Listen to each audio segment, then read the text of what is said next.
Israel और Hezbollah के बीच करीब 14 महीने के संघर्ष के बाद अब युद्ध विराम लागू हो चुका है। यह युद्ध विराम 27 नवंबर से प्रभावी हो गया। इसकी मध्यस्थता अमेरिका और फ्रांस ने की है। बता दें कि इस समझौते में 60 दिनों के लिए शत्रुता समाप्त करने की बात कही गई है, यानी कि ये युद्ध विराम 60 दिनों का है।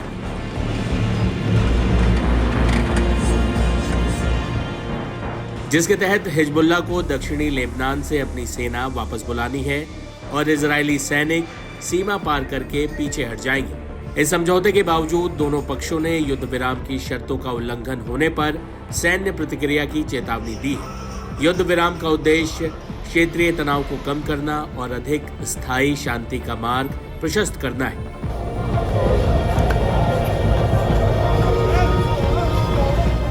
पिछले 2 महीनों में इजरायली हमलों और जमीनी हमलों के कारण लेबनान में लगभग 3100 लोग मारे गए हैं। साथ ही 1.2 मिलियन लोग, जो कि कुल आबादी का 5वां हिस्सा है, उन्हें विस्थापित होना पड़ा।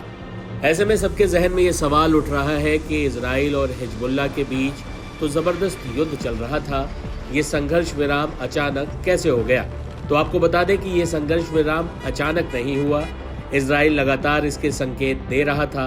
पिछले कुछ समय से इजराइल की ओर से उत्तरी लेबनान पर होने वाले हमलों में भी कमी आई थी। दरअसल संयुक्त राष्ट्र की पहल पर अमेरिका और फ्रांस इस युद्ध विराम की मध्यस्थता का काम कर रहे थे। इजराइल और हिजबुल्लाह के बीच हालिया संघर्ष विराम मुख्य रूप से अंतर्राष्ट्रीय दबाव और क्षेत्रीय स्थिरता की चिंताओं के कारण हुआ।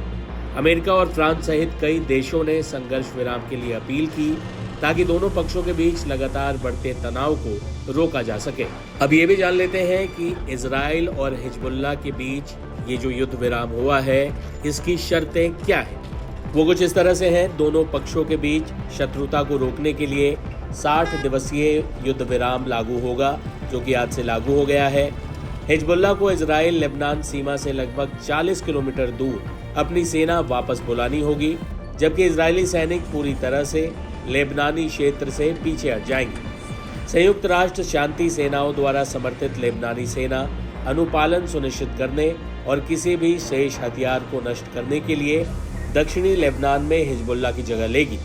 अमेरिका के नेतृत्व में एक अंतर्राष्ट्रीय समिति युद्ध विराम के पालन की निगरानी करेगी, जिसमें प्रावधान होगा कि अगर हिजबुल्लाह समझौते का उल्लंघन करता है तो इजराइल जवाब देगा। उल्लंघनों को संबोधित करने और युद्ध विराम की शर्तों का पालन सुनिश्चित करने के लिए UNIFIL लेबनान और इजराइल को शामिल करते हुए एक त्रिपक्षीय तंत्र स्थापित किया जाएगा। अब ऐसे में ये भी सवाल उठता है कि इजराइल और हिजबुल्लाह के बीच संघर्ष विराम को किसकी जीत कहा जाए। इसे किसी एक पक्ष की स्पष्ट जीत कहना मुश्किल है, क्योंकि आमतौर पर यह एक अस्थायी उपाय है जो अंतर्राष्ट्रीय दबाव और क्षेत्रीय स्थिरता को बनाए रखने के प्रयासों के तहत लागू किया गया है। बड़ा सवाल यह है कि गाजा में, जहां इजराइल लगातार युद्धरत है, वहां क्या इस संघर्ष विराम का कुछ असर पड़ेगा? बता दें कि गाजा को लेकर वर्तमान में इजराइल और हमास के बीच संघर्ष विराम और कैदियों की अदला बदली के प्रयास जारी है। हाल ही में मिस्र, कतर और अमेरिका की मध्यस्थता से गाजा में 4 दिन के मानवीय संघर्ष विराम पर सहमति बनी थी। इससे गाजा में राहत सामग्री पहुंचाने की प्रक्रिया आसान हुई है। इजराइल ने स्पष्ट किया कि उसके सैन्य अभियान का लक्ष्य हमास को कमजोर करना और गाजा से सभी बंधकों की सुरक्षित रिहाई सुनिश्चित करना है। भविष्य में गाजा पर स्थायी समझौता और शांति स्थापित करना इस बात पर निर्भर करेगा कि दोनों पक्ष कितना लचीलापन दिखाते हैं और अंतर्राष्ट्रीय दबाव को कितना स्वीकार करते हैं। बहरहाल युद्ध की आग में झुलसती दुनिया के लिए फिलहाल तो ये एक राहत की खबर है कि कम से कम अगले 60 दिनों के लिए इजराइल और हिजबुल्लाह आपस में युद्ध नहीं करेंगे।